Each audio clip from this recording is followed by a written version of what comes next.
ఇవన్నీ ఆరోపణలు. ఏదైతే ఈ ప్రాజెక్ట్ జరిగేది, అంగన్వాడీ ప్రాజెక్ట్ జరిగేది రాష్ట్ర ప్రభుత్వం కేంద్ర ప్రభుత్వం నిధులతో ఈ అంగన్వాడీ ప్రాజెక్ట్ జరిగేది. దీని గ్రాడ్యుయేటీ ఇవ్వాలంటే కేంద్ర పర్మిషన్ కావాలి కాబట్టి కేంద్రానికి కూడా రిఫర్ చేయడం జరిగింది.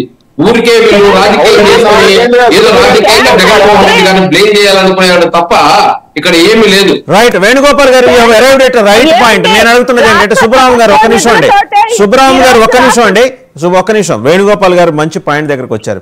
కేంద్ర ప్రభుత్వం పరిశీలనలో ఉన్న అంశాలు మీరు నెల నెల బెగ్గింగ్ బౌల్ తీసుకొని రాష్ట్ర ప్రభుత్వం కేంద్ర ప్రభుత్వం దగ్గరికి వెళ్తోంది కదా, ఏవో అప్పులు సప్పులో చేసి ఏదో తెచ్చుకుంటున్నారుగా, అదంతా సంచి నిండా డబ్బులు వేసుకుని తెచ్చుకుంటున్నారుగా. వీళ్ళ చిన్న ఇష్యూ మీకు భారం అయిపోయిందా అండి వేణుగోపాల్ గారు? 4 ఏళ్ళుగా అప్పులు ప్రతి నెల మీరు వెళ్తున్నారు. మీరు ఒరిస్సా ముఖ్యమంత్రి, మీ ఇద్దరికే ఇస్తారు అక్కడ కేంద్రంలో, ఇంకెవరికి ఇయ్యరు డబ్బులు. మీ ఇద్దరు మరి ఏం లాబీ చేసుకుంటున్నారో అలా కాదండి. రకరకాల సంక్షేమ పథకాలకి వేణుగోపాల్ గారు లెట్ మీ కంప్లీట్. నా ప్రశ్న పూర్తయిన తర్వాత మీరు జవాబు చెప్పండి. నేను అంటున్నది ఏంటంటే ప్రతి నెల ఏదో వంకతో వెళ్తున్నారు, దాని నిండా డబ్బులు తెచ్చుకుంటున్నారు, సంక్షేమ పథకాలకి బటన్లు నొక్కుతున్నారు, ఇస్తున్నారు కాదంటలా. వీళ్ళ ఒక్కరిది మీకు ఎందుకు భారం అయిపోయింది చెప్పండి. ఏదో ఒక కోటాలో, లేకపోతే ఎలాగో మీరు ఈ సబ్ ప్లాన్ కేటగిరీ నిధులు మళ్లించినట్టు ఆ నిధులు మళ్లించి వీళ్ళకి కూడా ఇవ్వచ్చు కదా. చేసేదే తప్పు, ఆ తప్పులో ఎంతో కొంత ఒప్పు చేయొచ్చు కదా మీరు. ఈరోజు జగన్మోహన్ రెడ్డి గారి హామీ ఏంది? పక్క రాష్ట్రంలో తెలంగాణలో ఇచ్చిన దానికన్నా నేను అదనంగా ఇస్తాను అన్నాడు. దాన్ని 2019లోనే నెరవేర్చేశాడు. మళ్ళీ 21-2022 మధ్యలో ఏదైతే తెలంగాణ వాళ్ళు ఇచ్చారో, ఏదైతే 13,600 దాన్ని పేరు చేసుకొని పెంచివ్వాలి. ఇంకా ఇస్తే జగన్మోహన్ రెడ్డి గారి మేనిఫెస్టో హామీ ప్రకారం 2019లో ఇచ్చాడు తెలంగాణ ప్రభుత్వం, అదనంగా 1000 రూపాయలు ఇచ్చాడు. మళ్ళీ వాళ్ళు పెంచారు కాబట్టి 2021-22 మధ్యలో దాన్ని మళ్ళీ ఇప్పుడు అదనం చేసి ఇవ్వాలి. వీళ్ళు 26 ఇవ్వడం వల్ల దాన్ని పరిశీలిస్తారని చెప్పాడు కానీ జగన్మోహన్ రెడ్డి గారు ఇది వీలు కాదు, ఇది నేను చేయలేను అని ఎక్కడ చెప్పలేదే. రాష్ట్ర ప్రభుత్వం గ్రాడ్యుయేటీ కూడా ఉంటారు, గ్రాడ్యుయేటీ ఇవ్వాలని జగన్మోహన్ వేణుగారు అయ్యవారు వచ్చేదాకా అమావాస్య ఆగదు. మీరు 3 నెలల్లో దిగిపోయే ప్రభుత్వం. మీరు ఇప్పుడు మీ చిత్తశుద్ధితో ఖచ్చితంగా దిగాలి, ఎందుకంటే ఎన్నికలు ఉన్నాయి కాబట్టి. ఖచ్చితంగా దిగాలి. మళ్ళీ కావాలంటే మీరు గెలిస్తే మీరు ఫామ్ చేయొచ్చు. బట్ మీ ప్రభుత్వ కాల పరిమితి కేవలం 3 నెలలే ఉంది. ఈ 3 నెలల లోపల మీరు చేసి తీరాలి. మీరు కాలయాపన చేస్తే ఎలా అవుతుందని అడుగుతున్నాను. అదే మేము చెప్పడం కూడా ఏమిరా అంటే ఇది ఫైనాన్స్ సంబంధించింది, నెలకు 2 నెలలకు తీసుకునేసే ఇది కాదు. ఇప్పుడు రేపు వాళ్ళకి ఈ రోజు చెప్పేసి రేపు ఇవ్వాలి. చంద్రబాబు నాయుడు గారు లాగా ఎస్కేప్ అయిపోలేము. ఏదైనా మాట చెప్తే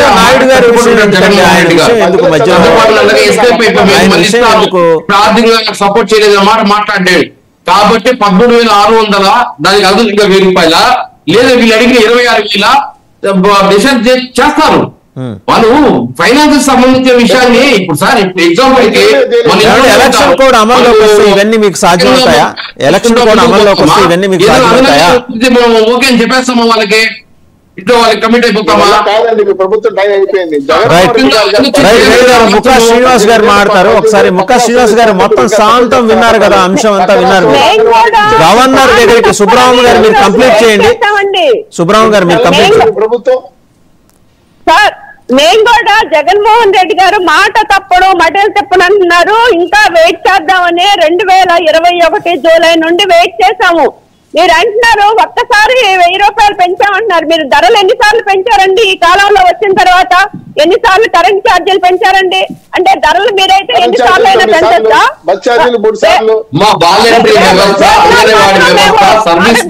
చేసుకునేది ఇది ఆర్థికంతో కూడుకునేది కాదు. కానీ మీరు చెప్పే సమంజసంగా ఉంది కాబట్టి జగన్మోహన్ రెడ్డి గారు పరిగణలో తీసుకుని చేస్తారు. మీరు మీ విధులు నిర్వర్తించండి.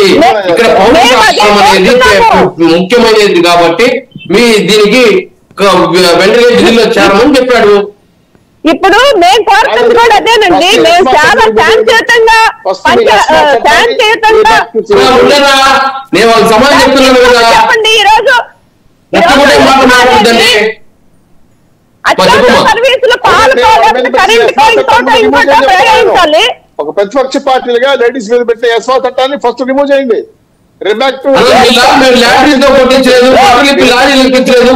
తెక్కించలేదనా వాళ్ళ పౌష్టికాహారం ముఖ్యమో ఈరోజు ఏదైతే పేదవాడికి పౌష్టికాహారం ముఖ్యమో ఏదైతే ప్రభుత్వం ఇస్తుందో ఈ పేదవాడికి ముఖ్యమో పేద చిన్నపిల్లలకు ముఖ్యమో వాళ్ళకి ఏదైనా ఇబ్బంది అవుతుంది గర్భిణీలకు ముఖ్యమో అదే బాలింతలకు ముఖ్యమని చెప్తున్నాం.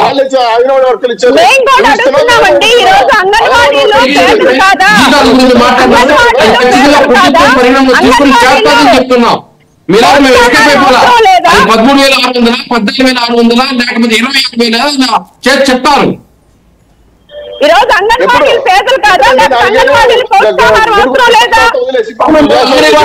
సంక్షేమ కార్యక్రమం సంక్షేమ కార్యక్రమాలు అందరికీ నప్పుతున్నారు కదండి. బట్ చూస్తున్నారు మీరు సర్వీస్ మోడల్ గా పనిచేస్తున్నా మీ గౌరవేతనం ఇస్తూ ఈ రోజు అమ్మఒడి వస్తుంది, జగన్ విద్యా దీవెన వస్తుంది, బస్సు దీవెన వస్తా ఉంది, అన్ని ఇల్లు ఇస్తా ఉన్నారు, ఆరోగ్యశ్రీ ఇస్తున్నారు. అన్ని సంక్షేమ కార్యక్రమానికి మీరు ఎలిజిబిలిటీ ఉండాలా లేదా? లేదు. మాకు ఒక్క కనీసం హెల్ప్ అన్నది కూడా సంక్షేమ పథకాలు అమలు కావట్లేదు. 100 మందికి అమలు కావట్లేదు.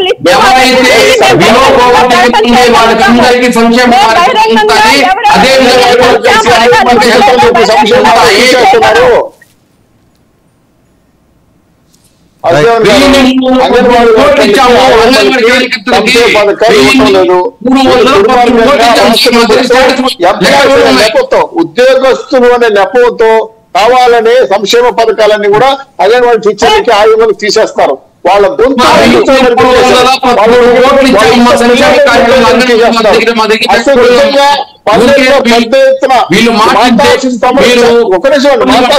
తగ్గడానికి కారణం అంగన్వాడీ టీచర్లు.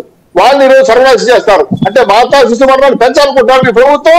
రాష్ట్రంలో దేశంలో ఎవరు కూడా పచ్చుకొని ఉంటారు గర్భిణీ స్త్రీలు. ఇంత దుర్మార్గంగా అంగన్వాడిని ఉక్కుపాదం తొక్కేస్తారు మీరు. రాష్ట్ర ఏం చేస్తారు మీరు? 5 ఏళ్ళు ఇంటికి వెళ్తారు మీరు. మీరు చేసేది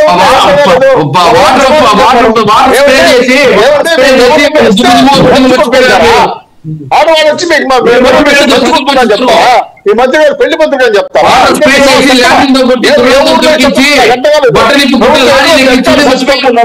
మీకు అధికారం ఇంత దుర్మార్గ పరిపాలన చేయడం తప్పు. ముందు ఎస్వా చట్టాన్ని వెనక్కి తీసుకోండి. ఆడవాళ్ళు చూడే చెప్పండి ముందు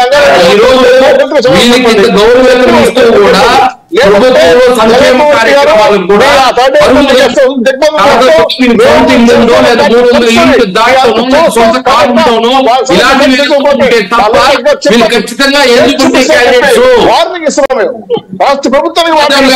మీరు కానీ పరిష్కరించకపోతే ఎన్ని చేయండి. ఎంతమంది వర్క్ చేస్తారో ఎంతమంది జైలు పెడతారు పెట్టి చూద్దాం. ముక్కా శ్రీనివాస్ గారు కైండ్లీ కంట్రోల్. ముక్కా శ్రీనివాస్ గారు సుబ్రహ్మ గారు థ్యాంక్స్ అండి. సుబ్రహ్మ గారు థ్యాంక్స్ అండి. Thank you very much. Mukka Srinivas గారు మీరు మాట్లాడండి. మొత్తం చూశారు గవర్నర్ కాన్వాయ్ని అడ్డుకునేదాకా పరిస్థితి వెళ్ళింది. మంత్రిని అయితే సురేఖ శ్రీవాణి గారిని వెంబడిస్తే ఆమె కారులో ఎక్కి పారిపోయే పరిస్థితి. అంటే తీవ్రత ఇంత ఉన్నా కూడా గవర్నమెంట్ రెస్పాండ్ కాకపోవటంని మీరు ఎలా చూస్తున్నారు? సార్ జగన్మోహన్ రెడ్డి గారు ఒకటే సార్, ఎలాగా ఈ యొక్క 90 రోజులు కూడా ఇంటికి వెళ్ళిపోతాను, వెళ్ళే ముందు నా పైశాసికతనాన్ని, నా రాక్షసత్వాన్ని, నా నియంత తత్వాన్ని, ఇలాంటి అమాయకుల మీద అభాగ్యుల మీద ఆడపిల్ల మీద ప్రయోగించి వెళ్ళిపోవాలని చెప్పేసి ఈ రోజు చేస్తున్నారు.